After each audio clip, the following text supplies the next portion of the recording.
Nissin is back at it again with another Cup Noodle commercial, this one being the Ace commercial, being centered around the events of the Marineford War, giving an incredibly abridged version of the arc in the form of a short 30-second commercial. However, before we start going through the commercial itself, we have to go through something first. Before this commercial was released, there was an official set of drawings that were published on the official Nissin Twitter, which were supposed to act as a sort of countdown leading to the release of the commercial itself.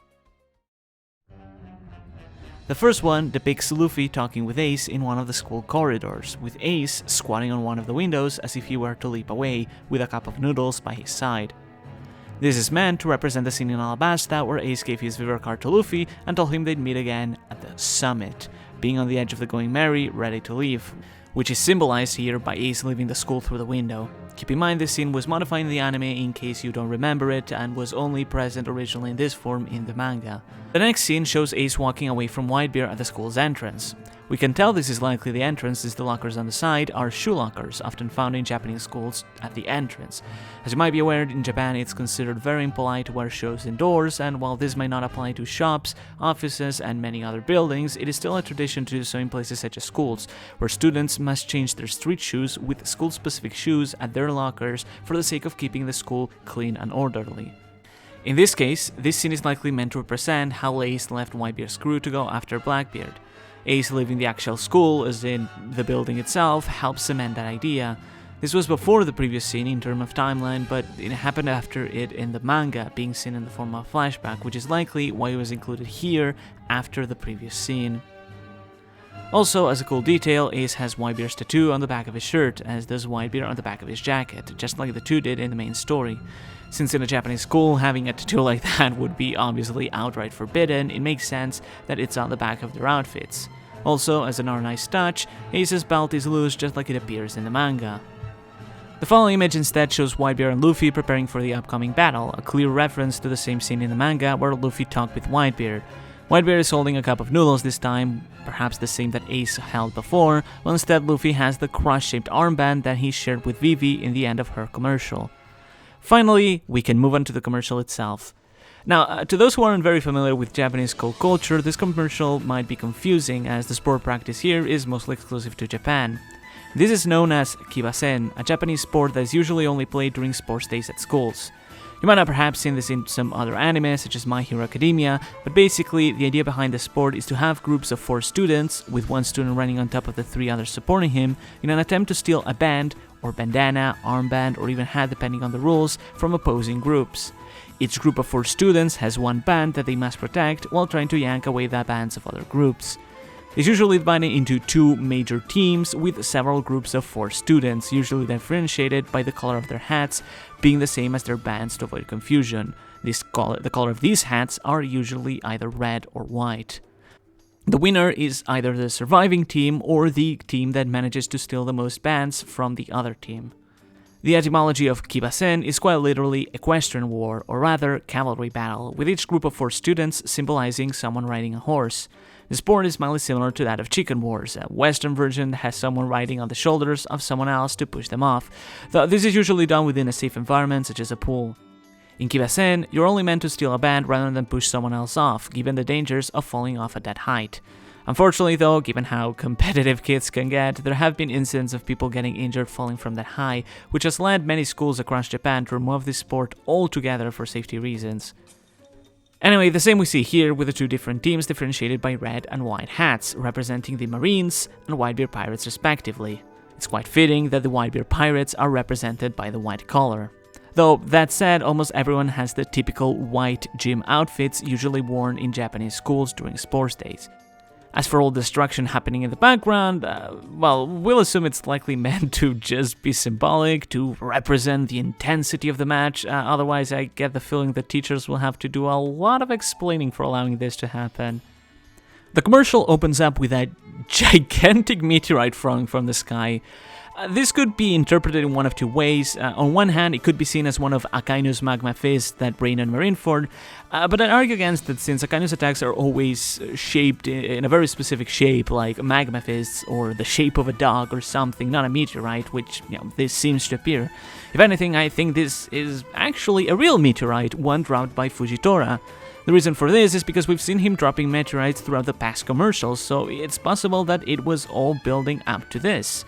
In fact, you can actually just barely spot Fujitora himself on the school rooftop. While he may be small and blurry, you can actually see his sword being raised towards the sky, as we've seen him do before several times in the series to make a meteorite fall down or use his gravity powers. You might debate the fact that Fujitora wasn't at Marineford, so he shouldn't be here, but as we'll see later in this commercial, it does feature more characters beyond those seen at Marineford, so that doesn't really matter much anyways. In fact, we already see this to begin with Rebecca, who has been tasked with shooting the opening flare to begin the competition. She does precisely just that as she shoots the flare and exclaims, "Kavadi-sen, start!" Her holding her tracksuit over her shoulders like a cape is likely also meant to be a reference to the cape she had as a gladiator. After a panning shot of all the students fighting, we cut to Whitebeard, who is breezing through enemy groups like nothing, easily swatting them away into the air, left and right. This is obviously not how Kavadi-sen is meant to be played. He would be immediately disqualified. It's a horrible hell hazard, but this is likely meant to parallel the way that Whitebeard marched through Marineford, tossing several Marines away in his rampage. And just like the real Whitebeard, despite the intense actions, his coat won't fall off from his back until his final moments. Whitebeard then clashes with a member of the opposing team, Aokiji. Upon the two clashing, a massive wave forms in the background, which quickly freezes over. This is very obviously meant to symbolize the scene at the start of the war where Whitebeard caused that tsunami, but Aokiji froze it over. We then transition to another scene which, while covered partially by Marco's head, is actually the clash between Little Ors Jr. and Doflamingo. As you might remember, Little Ors Jr. tried to go straight for Ace, but was quickly stunned by Doflamingo, who cut off his leg, as well as Moria, who finished him off. We can in fact see Moria a few frames later heading towards Little Ors Jr. with great fascination, which makes sense as Moria in the story had a fascination with Little Ors Jr.'s body, hoping to recreate another new Ors. Next to him, Smoker can also be seen. This happens in front of another scene, being Marco doing a backflip to Keiko Borsalino. The moment their limbs clash, a flash of light appears briefly on screen, which is meant to be a reference to Kizaru's light powers of the Pika Pika no Mi. This is, of course, meant to represent the scene at the start of the war where Kizaru attempts to shoot Whitebeard, but Marco parries the attack and then kicks him in the exact same position. However, while incredibly brief, as the scene transitions, Borsalino immediately disappears, likely an allusion to his light speed abilities. Once again, the scene shifts, this time allowing us to see 4th Division Commander Vista clashing with Mihawk, to once again parallel their fight in the manga. Behind them, 16th Division Commander and former retainer of Kosuke Oden, Izo, can be seen charging ahead as well. On the other hand, on the left, we can see Squad attempting to take the band off of Whitebeard, to represent the scene in the manga where he stabbed Whitebeard for being misled to believe he wanted to betray them. However, we see a few frames later that as Squad is holding the band, Whitebeard hugs him, forgiving him even if he is a foolish son. Behind Whitebeard instead, you can see Sentomaru leading pacifistas forward, though interestingly, Sentomaru here is wearing a white hat, not a red one, which represents the Whitebeard team. Was this simply a mistake left in by one of the animators, or is this somehow foreshadowing of future events? I mean, after all, Sentomaru is working for Vegapunk, who, has ties with the revolutionaries. What if... Anyways, a few frames later we can actually see Kobe as well passing in front of him. Seems that Kobe's been working hard to become the student council president, as we saw in the other commercials. We then see 3rd Division Commander Jozu clashing with Akainu, with the giant ice wave in the background beginning to disappear. This is likely meant to symbolize the scene where Jozu grabbed a massive chunk of ice and tossed it at the Marines, with Akainu melting it with his powers, likely why the ice is seen disappearing in this shot. We then transition into a shot of Luffy and Ace battling together, side by side. Just like seen before, Ace has his trademark armband and necklace, while Luffy has his trademark cross-shaped wristband. And while the rest of Ace's group isn't seen, Luffy's group is actually quite visible, being composed by Ivankov, Jinbei, and Hancock, which makes sense as they were some of Luffy's biggest allies during the Summit War as a whole. The background changes to flames to symbolize his powers, but then it slowly shifts into volcanic eruptions as Akainu creeps up behind them. Akainu attempts to go after Luffy, but Ace gets in the way, paying the ultimate price and having his band stolen. Not just that though, Ace is tossed off of his teammates and falls violently to the ground. While this could be quite morbid, maybe it's possible that it might be representing those actions that happen with Kavadi-sen that is leading the sport to not be practiced anymore in many schools, perhaps leaving Ace with some serious injury after the match. As Ace falls to the ground, the Nissin logo in the bottom left corner also begins to vanish, a very cool detail representing Ace's Viver card vanishing upon his moments of death. Whitebeard turns to see a fallen Ace, but he's suddenly surprised as Blackbeard reveals himself. You might actually recall that we have seen Blackbeard across all the previous commercials. In the Zoro one, we see him sucking up to Whitebeard, pretending to be very nice to him. In the Nami one, instead, we saw him stealing Thatch's fruit, and in the Vivi commercial, we actually see him and his group teasing Ace, while Whitebeard tells Ace to hold back.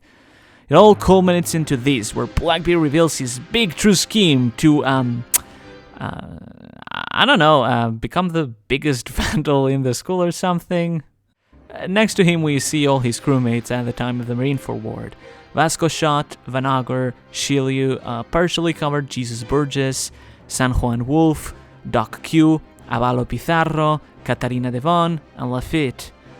All of them are wearing black hats, meaning that they're symbolizing a third team, busting midway through the Kavadi-sen match. Is this even allowed? Blackbeard then screams, "Turn him into a beehive," which is a line he said back during Marineford as he and the other Blackbeard pirates shot Whitebeard to death, with the holes left by bullets meant to symbolize Whitebeard looking like a beehive. What's really cool here is actually a little detail that I don't think I've brought up before, so I think I'll take this chance to mention it here. What Blackbeard said in the manga originally, as well as in this commercial, is "turn him into a beehive," or in Japanese, "hachinosu ni shitearu," which was likely foreshadowing the same island where Blackbeard would later set his base of operation, being Hachinosu Island, or Beehive Island if translated. The same island that also served once as the island of origin of the legendary Rocks pirates. Such a small detail, but such a cool one at the same time, stretching so many chapters back. By the way, there's actually some cool details here as well. First of all, Vasco Shot, known for loving alcohol, is seen drinking a bottle of water, as after all, alcohol is prohibited on school grounds. Doc Q is seen with an apple, meant to represent the apples he was giving out at Mocktown, and Pizarro is wearing a hat with horns, rather than having horns himself. Also, it seems like San Juan Wolf was originally meant to look a lot more like his actual manga self in the concept art, but in the finalized version he was changed to look a bit more human and, like an actual student. As we see a shot of a defeated Whitebeard, who's also lost his band and as such has been eliminated from the match, we can spot a bunch of other characters in the background. To the right, there's Lafitte, Doku, San Juan Wolf, and Vasco Shot, once again with a bottle, as well as what seems to be Akainu. Next to them, to the left, you can see Avalo Pizarro as well as Sengoku. That said, Sengoku appears to have white hair, unlike the black one he had in the war, so this might be a small inconsistency left in. To the left, there's three little kids, each wearing vegetable-shaped hats, who are in fact Tamanegi, Ninjin, and Piman, the three members that were part of the Usopp Pirates. As some of you likely know, their names mean onion, carrot, and green pepper respectively, and the hoods they're all wearing are all based on those vegetables respectively, so perhaps in this case they're acting a bit as cheerleaders or just watching from the sides. We did actually spot the three of them in the previous commercial, so it makes sense that they would appear again. As the shot pans out towards Luffy, we see several defeated teammates on the ground. Some of them were present during the war, such as Law or Inazuma, but there's also plenty of other ones that are just random characters put here for no real reason, such as Neptune or Dadan. We can also spot a few other characters in the background, such as Das Bones, Crocodile, Buggy, Mr. 2, and I think Jewelry Bunny, but further beyond this, they are so blurry that it's very hard to tell them apart. The shot ends with Luffy finally revealing his face after all these commercials. He charges forward with a cup of noodles, possibly maybe even the one that Whitebeard interested him with in the shot we saw before, which might be in fact the same cup of noodles we saw with Ace in the first drawing. Meaning that this scene could quite literally symbolize Luffy inheriting Ace's will at the end of Marineford. Remember what Whitebeard said in Marineford, that even Ace's will would be inherited as well. Whitebeard here says, I'll leave it to Team Nissin, or in other words, Luffy's team, which again likely parallels that final speech by Whitebeard where he says that someone else will inherit Ace's will too. In this case, Luffy charging forward to battle Blackbeard with the cup of noodles in hand, or you could see it as Ace's will, sort of maybe even foreshadows the final battle of the series. Oh, wow, that's that's an incredibly deep scene for a Cup Noodle commercial, but I suppose that's a fitting note to end it on because, yeah, there actually won't be other future Cup Noodle commercials, it seems. Nissin called this the final one. Anything could happen, maybe they'll make more of them, but I'm afraid this might be it for now. Still, it was quite a ride to this point, and I'm still gonna go back and analyze the Zoro and Nami ones, because there's still plenty of details that I think a lot of people just haven't spotted yet, so keep an eye out for those videos in the future whenever I'll be able to complete them. Until then, take care of yourselves, and see you!